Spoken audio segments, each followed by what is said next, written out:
You are likely spending a fortune to remove a biological miracle that nature designed to replace every chemical in your garden. This hidden green gold once saved the planet's climate and can double its mass in 48 hours. So, why is the modern world so desperate to make sure you keep calling it a weed? 55 million years ago, a tiny organism single-handedly pulled enough carbon from the sky to trigger a global cooling event that reset the Earth's thermostat. Today, despite being more efficient than almost any crop on the planet, it is often classified as a dangerous federal outlaw, illegal to transport across state lines. It is the smallest flowering plant on Earth, yet it can cover a whole pond in 48 hours and contains more protein than a soybean. We call it pond scum, but nature knows it as azolla. The secret to its power is a permanent biological marriage with a bacterium called anabaena.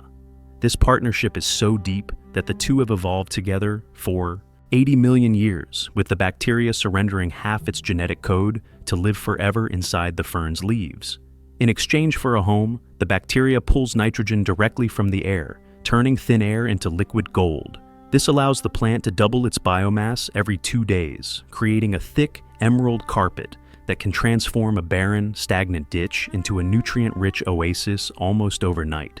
Because it captures its own fertility from the sky, it doesn't need expensive store-bought fertilizers. Instead, it becomes the fertilizer. In a world of rising costs, this green manure offers a way to bypass the chemical industry entirely. It is a masterpiece of evolutionary engineering that is still waiting in our waterways, ready to feed the planet. But while this outlaw takes over the water, our next entry has spent centuries winning a war on land. We spend massive amounts on specialized chemicals to remove them, yet for centuries, they were the first thing families deliberately planted in the spring. This plant is the ultimate symbol of the modern struggle against nature. A resilient survivor we call a weed simply because it refuses to fade away. Every time you treat your lawn to achieve a perfect carpet of green, you are effectively discarding a wealth of gourmet produce and a free pharmacy. Look past the yellow blossoms and you'll find the dandelion. Every single inch of this plant is an asset. The roots can be roasted into a rich, caffeine-free coffee substitute. The young leaves provide more vitamin A than spinach, and the bright petals can be fermented into a legendary summer wine. Beyond the kitchen, it acts as the Earth's structural support. Its deep, powerful taproot can punch through compacted soil, mining minerals like calcium and iron from deep underground and bringing them to the surface where other plants can reach them. It is also the critical first responder for the ecosystem, providing the very first meal for bees. Waking up from winter. The lion's tooth isn't an intruder. It's the sign of a landscape trying to restore itself. If you stop fighting the yellow, you'll find your backyard is already a grocery store. But if you trip while walking to that store, the next plant on our list is the only first aid kit you'll need. Often found growing in the gravel of a driveway or the cracks of a sidewalk, this organism is nature's most accessible medical miracle. It is so humble that most people step right over it, never realizing they are walking on a potent antimicrobial healer. It is a plant that thrives where others fail, following human footsteps with a quiet persistence that earned it the name white man's footprint among Native American tribes. This is common plantain. The leaves contain aucubin and tannins that act as a natural draw for toxins. Imagine being miles from a pharmacy with a fresh bee sting, or a run-in with stinging nettle. A simple spit poultice, chewing a leaf, and applying it to the skin can soothe the pain and stop the swelling within minutes. Unlike modern ointments that come in plastic tubes, this healer is biodegradable, free, and grows exactly where accidents happen. We call it a weed because it's common, but in a survival situation, its commonness is its greatest strength. It is a cooling, comforting presence in a harsh world. The next time you trip on the trail, look down. Your medicine is under your boot. However, you'll need to watch your step, because the next plant on our list has a defense mechanism that most people avoid at all costs. Most people run when they see it, but the bravest gardeners know it's the secret to the richest soil on the planet. It is famous for tiny, hollow silica hairs that act like hypodermic needles, injecting formic acid into the skin to leave a sharp irritation. But beneath that prickly defense lies a nutritional and agricultural powerhouse that has no equal: the stinging nettles. Are biological sponges for minerals, They pull massive amounts of iron, magnesium, and nitrogen into their stalks, making them the perfect candidate for compost tea.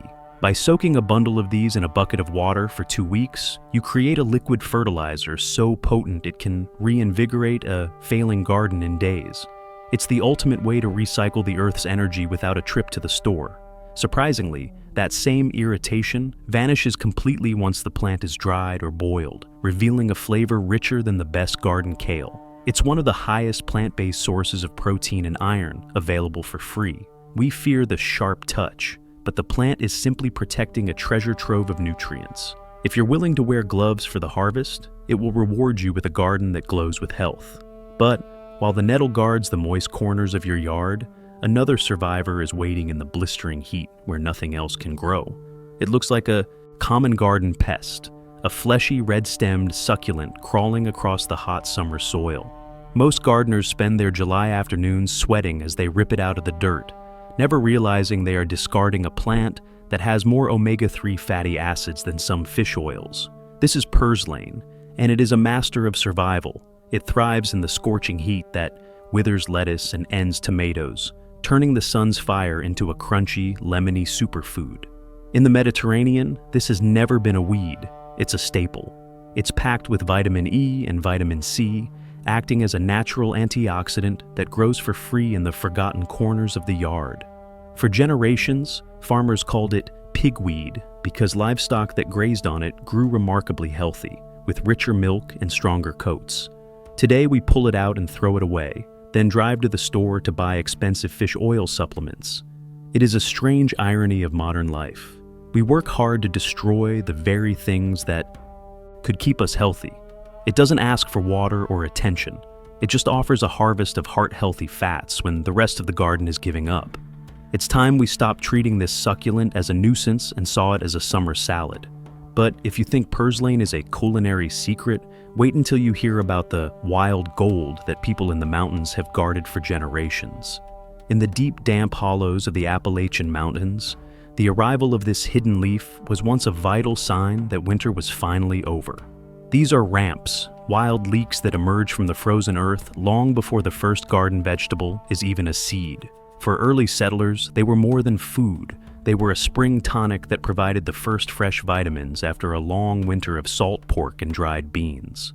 The flavor is legendary, a pungent wild crossover between a sweet spring onion and a heavy clove of garlic.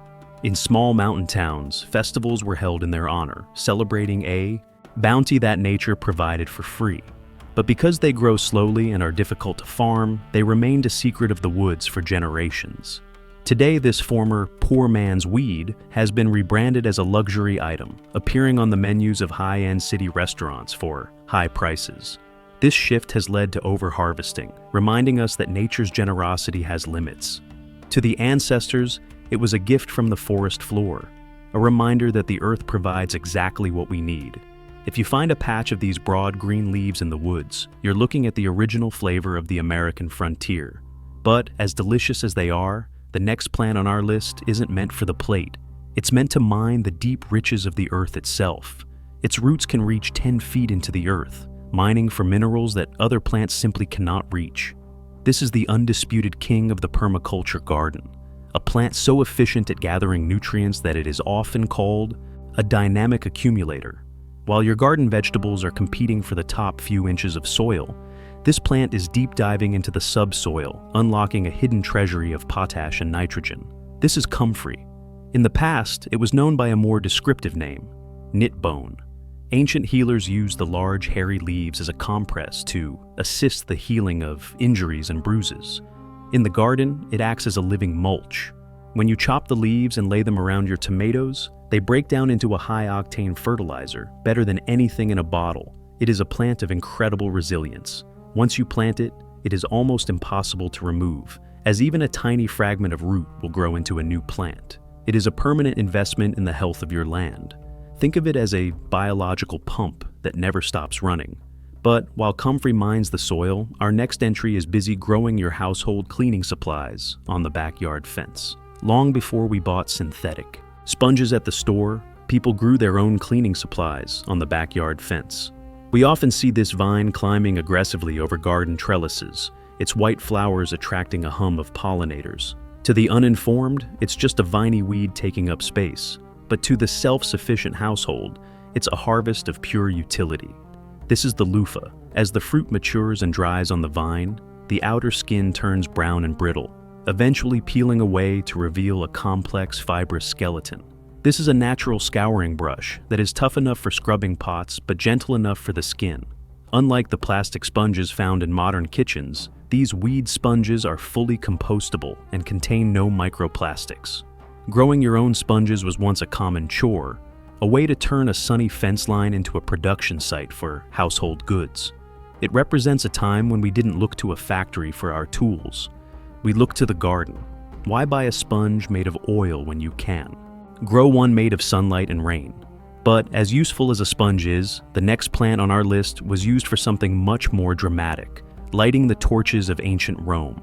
It is known in some circles as cowboy toilet paper, but its history goes back to the torches of the emperors. It is a striking plant, a tall, fuzzy spire that stands out in any dry field or roadside. Its large silver-green leaves are covered in a dense coat of soft hairs, making them feel like a thick sheet of felt or velvet. This is mullein. Beyond its utility as a soft leaf in the wild, it has been a pillar of traditional medicine for millennia. The leaves were used or steeped in tea to help the lungs and soothe a tight chest. In the days before electricity, the tall, dried flower stalks were dipped in tallow and set ablaze to create primitive, long-burning candles. It is a pioneer plant, often the first to grow in disturbed or damaged soil, acting as a protector for the land. Its seeds can lie, dormant for 100 years, waiting for the perfect moment to emerge and repair the earth. We call it a weed, but to the traveler, the healer, and the pioneer, it has always been a beacon of resourcefulness. It's a plant that carries its own history in its soft, velvet leaves. But while it helped humans through the dark, the next weed on our list is currently performing a critical mission for a creature on the brink of disappearing. To a farmer of the past, it was a nuisance that affected cattle. To a monarch butterfly, it is the only thing standing between life and vanishing. This plant is a study in extremes. Its sap is a thick white latex filled with cardenolides, compounds that are harmful to most animals, but provide a specialized defense for a certain orange-winged traveler. This is milkweed. During World War II, when the supply of kapok was cut off, the American government turned to this weed for help. School children across the country were tasked with collecting the pods, as the plant's fluffy seeds are 6 times more buoyant than cork. These weeds filled the life jackets of Allied sailors, saving countless lives at sea. Today, it is undergoing a massive rebranding, as we realize the vital role it plays in our ecosystem.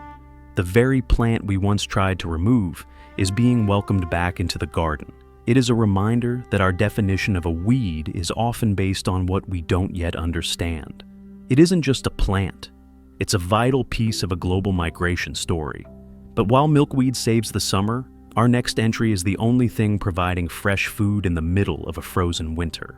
While your lawn grass is struggling to survive the frost, this hardy survivor is providing a lush, edible carpet of vitamins in the damp shade. It doesn't wait for the warm spring sun. It thrives in the chilly corners of the garden when everything else has turned brown and dormant. To the modern eye, it's a sprawling mess, but to our ancestors, it was the winter salad. This is chickweed. It is incredibly high in vitamin C and minerals, offering a fresh, grassy flavor that tastes like a cross between spinach and corn. For generations, it was used as a cooling balm for skin irritations, a natural remedy for the dry, itchy skin that comes with winter weather. In the garden, it acts as a living mulch, blanketing the soil to protect it from erosion and keeping the earth moist. It is a humble, low-growing protector that asks for nothing and gives back a harvest when the world feels empty. We call it a weed because it's persistent, but that persistence is exactly what makes it a vital resource.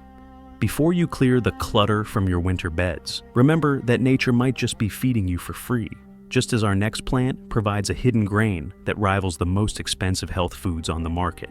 It's a cousin to quinoa and tastes better than spinach, yet we pull it by the handful and throw it away every single day.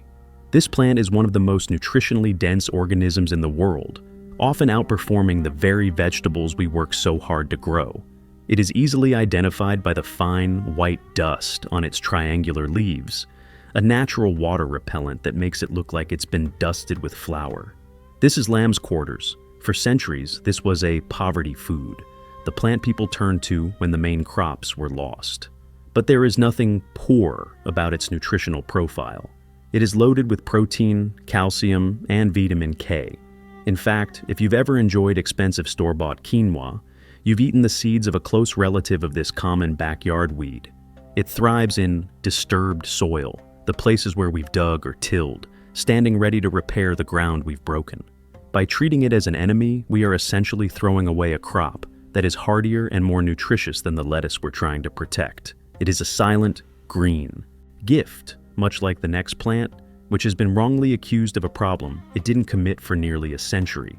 Often blamed for hay fever, wrongly, this vibrant plant was once the secret ingredient in Liberty tea.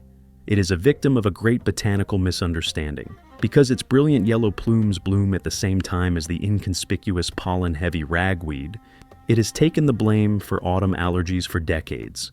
In reality, its pollen is too heavy to be carried by the wind. It requires the touch of a bee to move.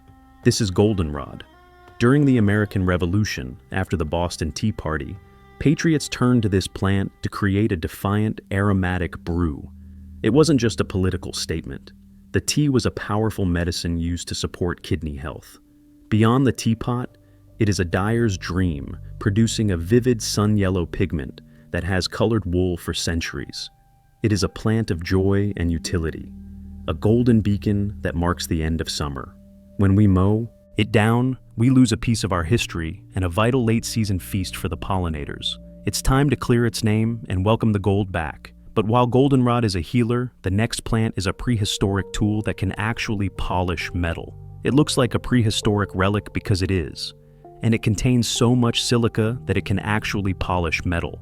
This organism has been growing on this planet for over 300 million years, long before the first flower ever bloomed. In the Carboniferous period, its ancestors grew as tall as trees. Today, it remains a stiff, segmented survivor that feels more like plastic than a plant. This is horsetail. Pioneers and travelers knew this as the scouring rush. Because of its high silica content, the same material used to make glass, a bundle of these was the perfect tool for scrubbing heavily used campfire pots or polishing pewter spoons. It was the original steel wool of the wilderness. In the garden, it can be brewed into a spray that strengthens the skin of other plants, making them resistant to fungus. It is a living fossil that carries the strength of the ancient world.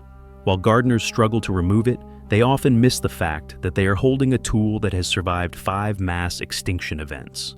It is a reminder that some of the most stubborn weeds have simply learned how to endure. But as we've seen, the true power of these plants isn't just in what they can do for us, but in the community they build when we stop fighting them. The greatest tragedy of the modern lawn isn't the weeds we remove, but the resilience we lose when we stop looking at the ground for answers. We have spent the last century trying to conquer our backyards, replacing a diverse tapestry of food and medicine with a sterile, green carpet of grass that requires constant life support. Every plant we've explored, from the nitrogen-fixing azolla to the ancient horsetail, tells the same story.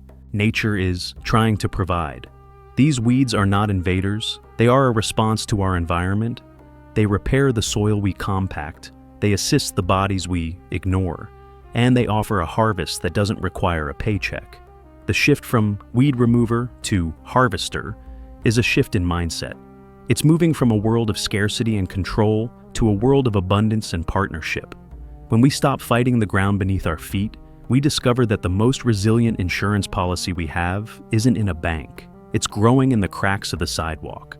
The backyard of the future isn't a manicured lawn. It's a living, breathing community where nothing is wasted and every weed has a name. Perhaps the best thing we can grow in our gardens is the wisdom to know the difference.